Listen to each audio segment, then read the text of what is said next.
Good morning, dear learners. Let me share my slide or my white screen.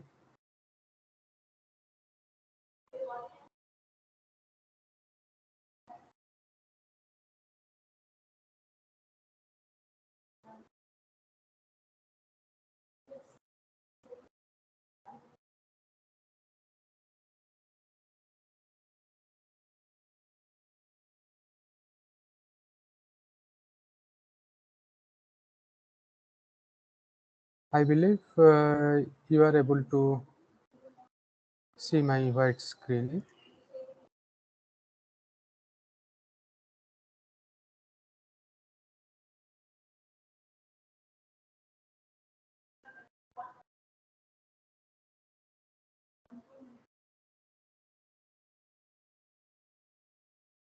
So if we recall in the previous class, we had taken some examples which are based on Markov process, and Markov process was an process where the states are mutually dependent with each other.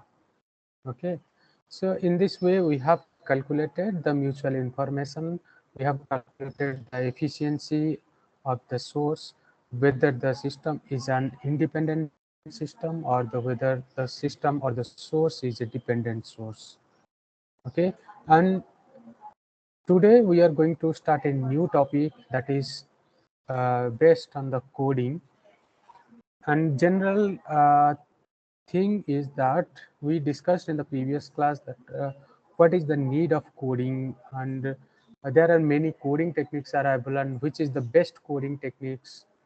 Uh, so such kind of questions will come into our mind when we discuss a topic that is coding. That means when we are going to code any message or any information, then which kind of code we should take.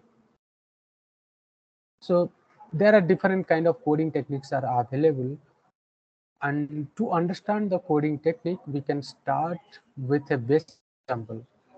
So here I will take three different cities. Suppose the first city I will take it as Bangalore,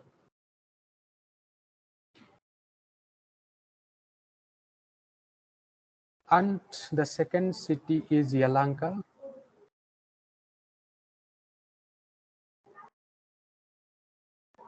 and I have the third city that is Rajnukunte.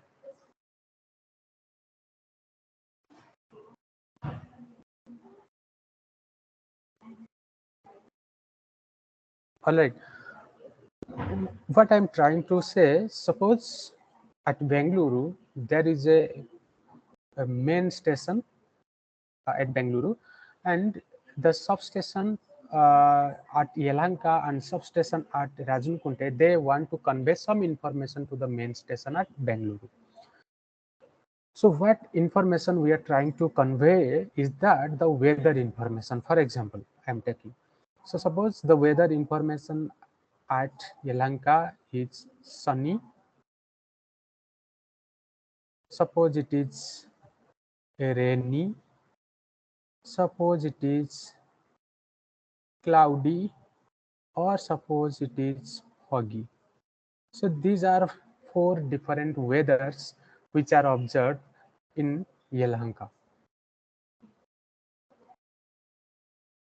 And when the city Yelahanka want to convey the information to the other city, that is Bengaluru, so we have to establish a communication link from the city Yelahanka to city Bengaluru, and these information or these messages will be transmitted in form of codes. So we are using a coding technique such that the original message or original information will be encoded, and that code will be transmitted by using the channel which we have set up in between two different cities. So suppose I assigned a code 00 for the weather sunny. For the weather rainy, I have assigned code 01. For cloudy, I have assigned 10. And for foggy, I have assigned a code 11. And it is a conventional idea that all four weathers in Lanka are equiprobable. That means in a particular year, the weather sunny happens at a probability of 1.4, and the weather rainy happens at a probability of 1.4, cloudy happens at probability of 1.4, so on. The weather foggy happens at a probability of 1.4. That means all four weathers in the particular city Yelahanka happens at equal amount of time. So we are observing all four weathers for equal number of time. That means if we have 12 months in a particular year, so 3 of the months it is sunny, 3 of the months it is rainy, 3 of the months cloudy, and 3 of the months in a year it is foggy. So all four weathers are happening with equal probability. That is what I mean to say in this example, and those information we want to convey at a main station which is located in Bengaluru. And similarly, the weather condition at Rajnukunte also same, that is sunny, rainy, cloudy, and foggy. So now what I'll do, I will use a different set of code. Okay, rather than taking the same set of code, let me take some different code. I represent a code that is 1110 for sunny, 110 for rainy, 10 for cloudy, and 0 for foggy. That means when the weather is sunny, I will transmit a code 1110 to my central location, which is at Bengaluru. So again, I have to set one more communication link between Rajnukunte and Bengaluru. Through this link, I am repeatedly transmit the weather information at Rajnukunte to the central location at Bengaluru. Okay, so what you observe that I have two different cities, and both of the cities are having all for same kind of weather information, but thing is that here whatever codes I am using to transmit from Yelahanka to Bengaluru, but here the codes I am transmitting something different, which is not same as that. Okay, so let me consider the probability here. The weather happens to be sunny is 1/8. The probability here the weather happens to be rainy, it is 1/8. The probability here of cloudy is 1/4, and foggy is 1/2. So if we note here that sum of all probability will become 1. Okay, so what I'm trying to convey in this through this example is that I have taken two different cities. I have taken the same weather informations, but the code which I have assigned for both of the cities, they are different. So in particular city Yelahanka, I am using some certain kind of coding techniques. I have another city, that is Rajankunte, where I'm using a different kind of encoding techniques. Okay, so at the end of the day, I want to see when I am transmitting the weather information from both of the cities to a particular location at Bengaluru. So which particular link which particular communication link will transmit less average information. That is what I repeat, what I'm trying to say. Here I am transmitting some set of codes. Here also I am transmitting some set of codes. But being an engineer, being a communication engineer, I should always think that when I am transmitting some information or some messages by using some encoding techniques, so I should use as less as number of bits to represent some certain message. If we can represent certain message with less number of codes, then the number of bits requirement will be less, so the bandwidth requirement will be less. So hence, in the overall discussion, we came to a conclusion that we should try to minimize the number of bits per symbol or number of bits per message. If number of bits per symbol or number of bits per message is less, then that particular channel or that particular link will require less bandwidth to transmit the message. With that objective in my mind, let us calculate what happens in this particular link, that is link 1, and what happens here in this link 2. So I will calculate what is the number of bits per symbol transmitted over the first link and what is the number of bits per symbol that is transmitted over the second link. And we will give a conclusion that which link is going to one cost effective link. So that is the main objective of this example.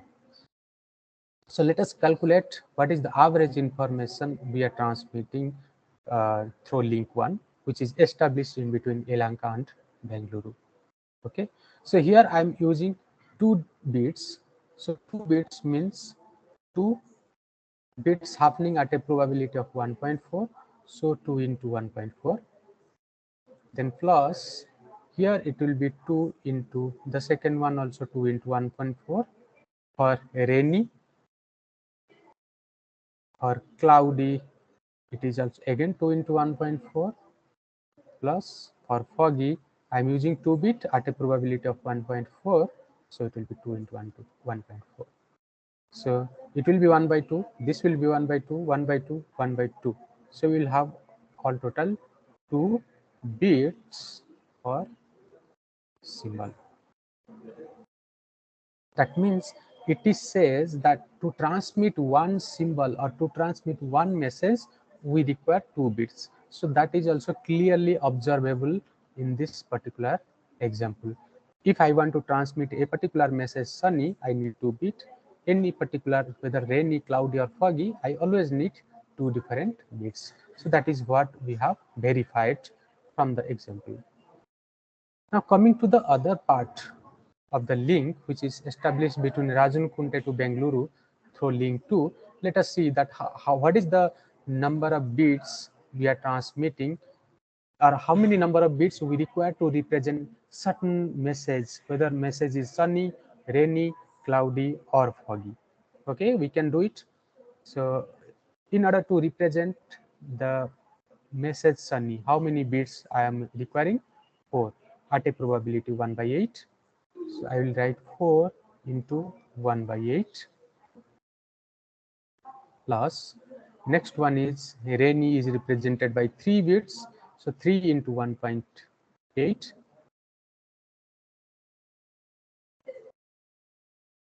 plus cloudy is represented by 2 bits at a probability 1.4, and lastly the foggy is represented by 1 bit at a probability 1 by 2.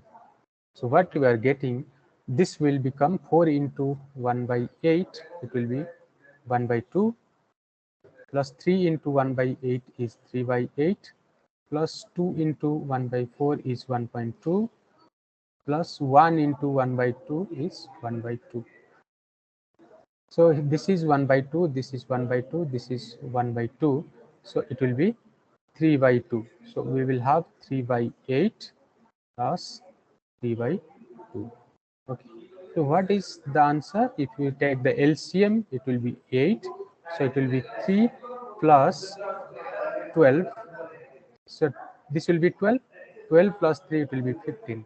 So 15 divided by 8. So what is 15 divided by 8? 1, 7 by 8. So this many bits for symbol. Okay, so what the conclusion we got here, if we are transmitting the same weather information, sunny, rainy, cloudy, foggy, by using the second link, so in an average I need 1 7 by 8 number of bits to represent a particular message information or message. To represent a particular message, the average number of bits required is this much, which is less than the link 1.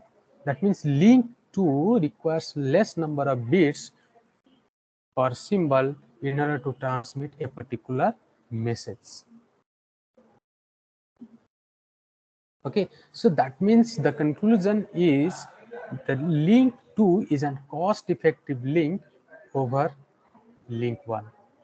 So if being an engineer, if I will follow this kind of coding techniques in order to convey the information, so my link will be a cost-effective link and cost per user will be significantly reduced in comparison to this kind of coding techniques.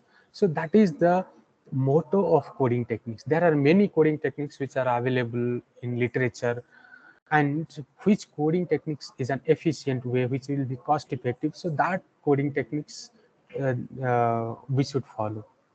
Okay, so that is the objective of why we are going for coding techniques, and which there are among many coding techniques, which coding techniques is an efficient, and how we can decide, being an engineer, how I can decide which coding techniques gives us a better result in what perspective. Okay, now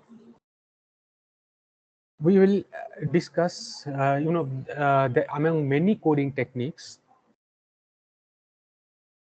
the coding techniques can be called. So first you should understand what is coding. Coding means when a particular message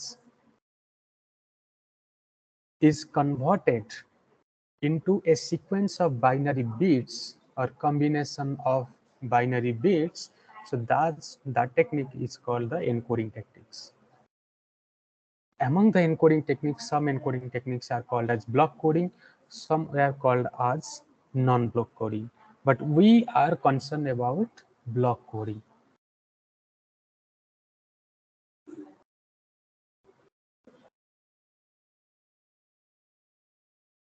Okay, how we can define a coding as a block coding.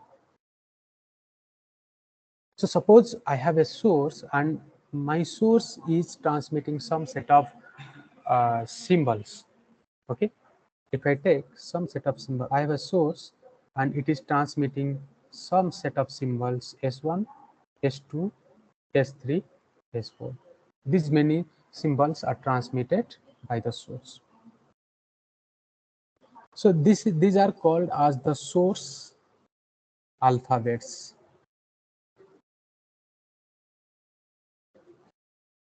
Okay, now when I assigned a code to each particular alphabet or each particular symbol, like 0 0 0 1 1 0 1 1, so these are called as the code words.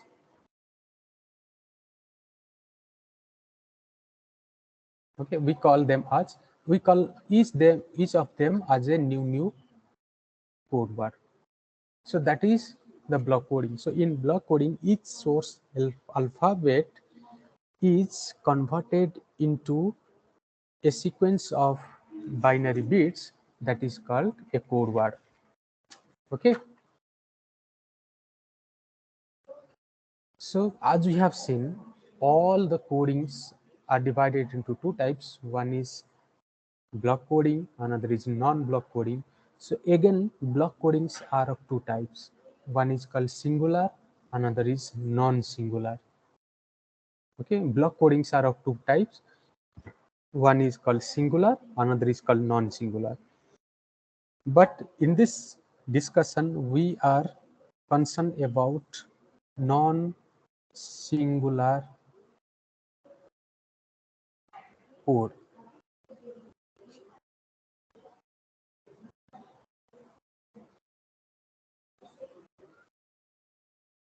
So what is non-singular code? If the code words are distinct and easily distinguishable, we call a block code as a non-singular code if the code words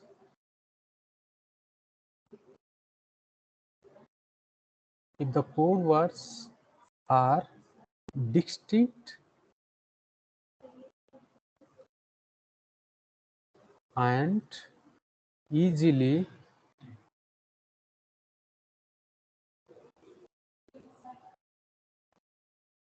distinguishable.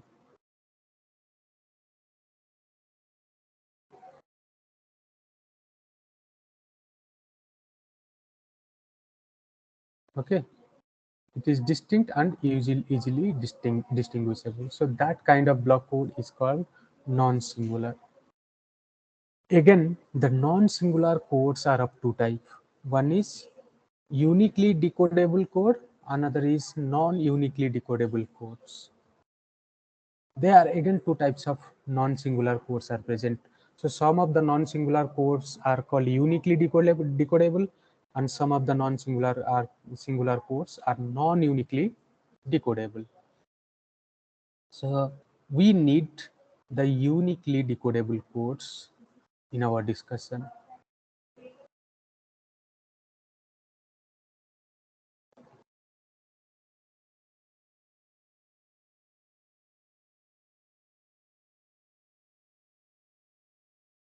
Okay. So how we can define uniquely decodable code? So if a code is a non-singular code, as I said, a non-singular codes are two types. One is uniquely decodable, another is non-uniquely decodable.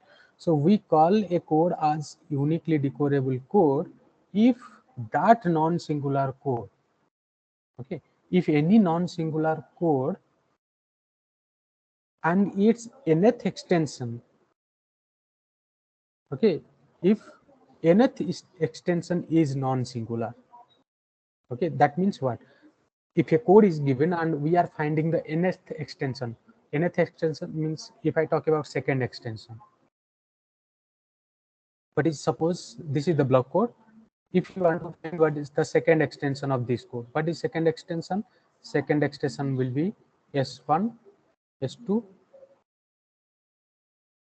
then S1, S3, S1, S4. First one will be S1, S1. Then S2, S1, S2, S2, S2, S3, S2, S4. Then S3, S1, S3, S2, S3, S3, S3, S4. And then S4, S1, S4, S2, S4, S3, S4, S4. So how many number of symbols you got now? If you count, you will have 16 different symbols. That is called the second extension of the source alphabet. So here, how many alphabets you are having? We are having 4 alphabets. So when we are calculating the second extension, the power will be 2. So we will have 16. So in this way, I have represented the 16 different symbols after second extension. So similarly, third, fourth, and nth extension can be obtained if a source alphabets are given. So that is what it is telling. If we are calculating the nth extension, so n can be anything like 2, 3, and 4. Okay, if nth extension symbols are what? If nth extension symbols are non-singular, that means they are distinct and easily distinguishable. So nth extension symbols are distinct and easily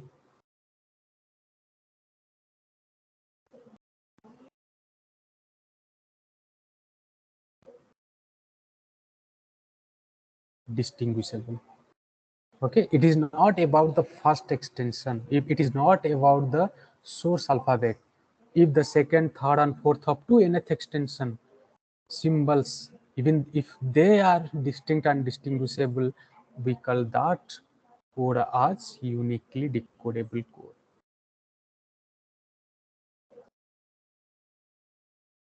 Okay, hope you understood. Now, again, this uniquely decodable codes are of two types. One is instantaneous code, other one is non-instantaneous code. So in coding, we need the property of instantaneous code. That means our code should be instantaneous. We need this property.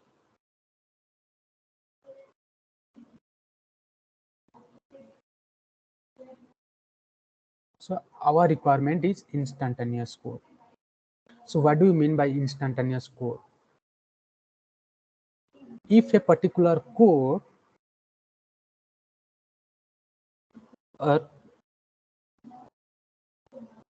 if to recognize a particular code, if the code is independent on the next symbol or next code, then that kind of code is called instantaneous code. Okay, first of all, I will again repeat the definition and then I will give an example. By taking an example, I will show how to identify a code as an instantaneous code. So listen the definition.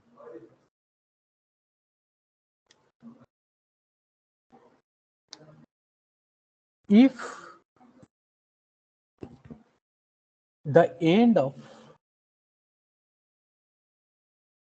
any code is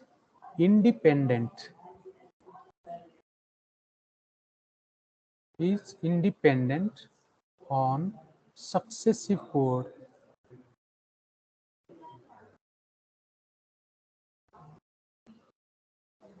so that is called instantaneous code. What I mean to say, when a certain binary sequences are coming, okay, so we have to identify what is the symbol. Okay, let me take an example. Suppose I have source symbols. Source symbols are S1, S2, S3, S4. Okay, so this is the source alphabet I have taken: S1, S2, S3, S4. Okay, now what the code I have taken: S1 is 00, S2 is 01, S3 is 10, S4 is 11. Okay, so by using one coding techniques, S1 will be coded as 00, S2 will be coded as 01, S3 will be 10, S4 will be 11. So this coding technique, suppose for example, this is called coding. This coding technique is called A.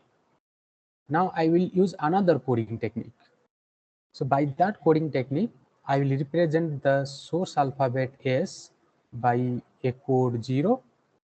I will represent the source alphabet S2 by a code 10.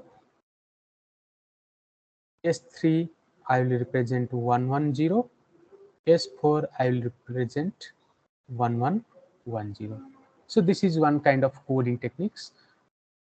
That is called the second coding techniques I have used to represent all the given alphabets. Now again, I have another coding techniques. So in that coding technique, I will represent the alphabet S1 by 0, this one by 01, this one by 011, this is by 0111. Okay, so note here,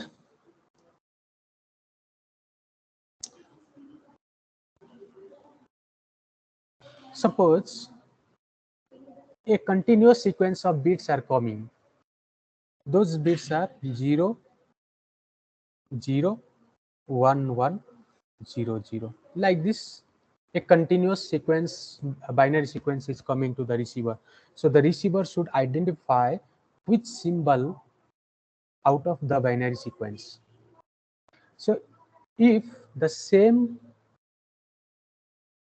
decoding technique, that is the you have used the coding technique A at the transmitter, if the same decoding technique will be applied at the receiver, then what the receiver will decode? This 0 0 will be decoded as S1. This 1 1 will be decoded as S4. This 0 0 will be decoded as S1. So what the receiver will do, you know, in this particular encoding techniques, every code is having a length of 2. That is sure. So it will count up to 2 code words and find out what is the respective alphabet. So 0 0 means S1, 1 1 means S4, 0 0 means S1. So on it can decode the alphabets. Now suppose the second decoding technique will be used. So see, this is 0. 0 means it will be S1. Again this is 0. 0 means S1. Again you have 1. So we cannot represent 1. So whenever we are having 1, we should see, because you see this encoding technique, it stops at 0. You see the first one, the last bit is 0. Here if you see the last bit is 0. Here if you see the last bit is 0. Here if you see the last bit is 0. So when the sequence is coming, we have to see where we are getting 0. When you find a 0, we have to stop and we have to see what is the respective symbol. So first 0 is coming, we stop here. Then see for the 0, what is the symbol? It is S1. The next 0 is coming, again stop. So what is the symbol? S1. Now it is not 0, it is 1. So you look for 0. Next one is also 1. We look for 0. Yes, now we got a 0. So the sequence is 1 1 0. So 1 1 0 means S3. Now next one is 0, again stop. So it will be S1. So by using the second decoding technique, the same codes are decoded as the alphabets S1, S1, S3, S1. Got my point? Now follow the third decoding process. So what the characteristics of third decoding process? The characteristic is here is that every code starts with 0. Here the, you see here the end is 0, but here the start is 0. This code starts at 0. It starts at 0. It starts at 0. It starts at 0. No matter where what the ending is, how many ones are there at the ending, that does not matter. But the starting should be 0. Okay. So here, whenever you encounter a 0, you cannot stop here because behind 0 is the starting. Okay, 0 is the starting, so you cannot stop here. So you see whether you have 1 here. If you don't have 1, you have 0, then you stop here. I repeat, in the third decoding, when you are encountering 1 0 here, you do not stop here. You have to look for the next coding bit. If the next coding bit is 1, if you found next coding bit is 1, then you look for the next, whether that can be another one. If it is 1, again look for another next, whether it is another one. But if you are looking the next one is 0, then you stop here. So this is 0, we see next one is 0. So next one is 0 means we should stop here. So 0 means it will be S1. Now we encounter again 0. Now look for the next. It is 1. So 1 is coming means we cannot stop here. Again we have to go for the next. Again 1 is coming. So again 1, we saw here 1 is coming. Again we are looking for the next. Again 1 is coming. Again we are looking for the next. 0 is coming. 0 is coming means stop here. So this is 0 1 1. So that represents S3. Now again 0. When 0 is coming, then you look for the next. Next is 0, then stop here. that is S1, this one is S1. So the same binary codes we have, but that code is decoded as the alphabet S1, S3, S1, S1. So in this process, I have used three different kind of encoding and three different kind of decoding techniques. And if same code word, that is 001100, is detected by three different means at three different detectors. But our discussion is out of these three decoding techniques or encoding techniques, which is an instantaneous. The definition is end of any code is independent of successive code. Okay, so it is please, I'm underlining this line, independent of successive code. Okay, see the first one. Whenever we are in the first one, all the symbols are represented by two number of bits. Okay, so don't think anything else. You count two and find out the symbol. You count two, find out the symbol. We do not look for the third one. We just simply count two number of bits, and we represent the respective symbol. We are not looking for the successive bit, whether the next bit is 1 or 0. We are not concerned about that.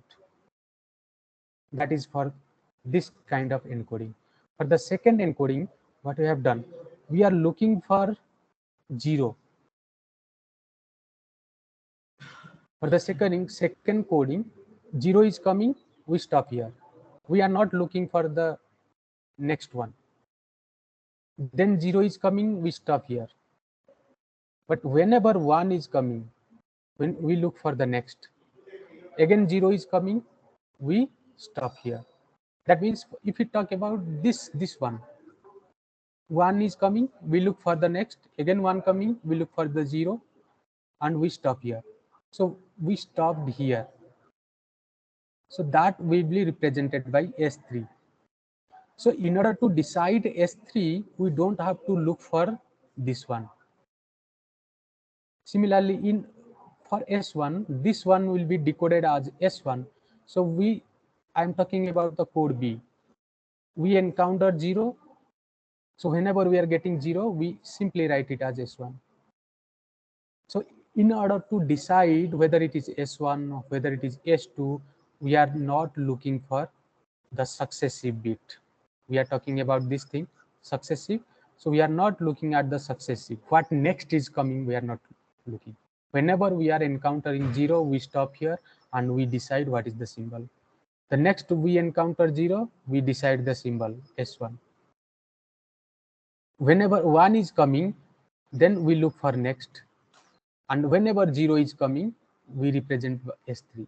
So this is represented by S3. And when we decode this code A110 as S3, we don't have to look for the successive bit. That means in the second code, as well as in the first code, when we decide any particular alphabet or any particular symbol, we are not dependent on the successive bits or the successive code. Okay, but if we talk about the third one, the third code, we encounter 0. So what is the property of third code? Whenever we are encountering 0, we have to look for the next, until and unless the another 0 is coming. When next 0 will come, then we have to stop. So this is 0, we stop here, it will be S1. This is 0. Okay, this is, so first of all, this is 0. Then we have to look for the next.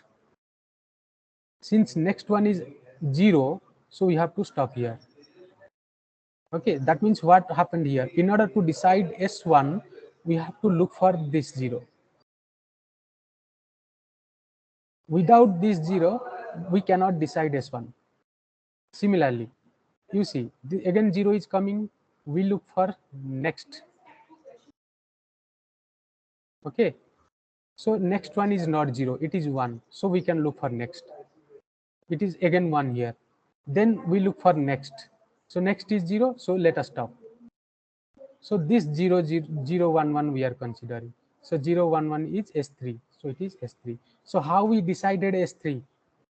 While we counted from this, then when we encountered this successive 0, then we stop here. So every time, whenever we are deciding a particular symbol, we dependent on the successive bit. So if a code is independent on successive code, so this is independent, but this is dependent. So this code is not instantaneous, but this kind of coding and this kind of coding are called the instantaneous code. And finally, the last property is the optimal code. The last property is the optimal. So all the instantaneous codes are not optimal. The optimal code means if a code is requires less number of average length. So if average length is less, so that is called an optimal code. That is, we have seen in the very beginning example. When we calculate the average length, we got it as less in comparison to this one. So this code is called optimal over this code. So that is the meaning of optimal code. Okay, so these are the properties that every code must have in order to decide any encoding techniques. So I like to stop at this point. If you have any question, you can ask it now.